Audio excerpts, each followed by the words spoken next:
ত্রিপুরার ফ্র্যাঞ্চাইজি নিয়ে একটা ফাইনাল ভিডিও দিচ্ছি। যে ত্রিপুরার ফ্র্যাঞ্চাইজি নিয়ে একটা মিসআন্ডারস্ট্যান্ডিং হয়েছে, আমরা ডিসিশন নেব, সেটা মেবি ক্যান্সেল হবে না, নট শিওর এখনই।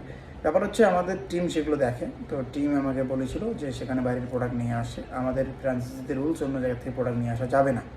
আমরা দামে একটু হলেও বেশি বা কম নেবো, সেটা নেবই, কে কী বলে বলুক, কিন্তু আমরা ভালো প্রোডাক্ট দেবো। সো যাই হোক, ত্রিপুরা ভালো প্রোডাক্ট দিচ্ছে, সবই ঠিকঠাক, আমাদের থেকে প্রোডাক্ট নিচ্ছে, কিন্তু 2-1টা প্রোডাক্ট বাইরের থেকে আমরা দেখেছি, পরে ইনভেস্টিগেট করে দেখা হলো সেটা অন্য একটা ব্যবসার জন্য সে নিয়েছে। তো হতেই পারে মিসআন্ডারস্ট্যান্ডিং।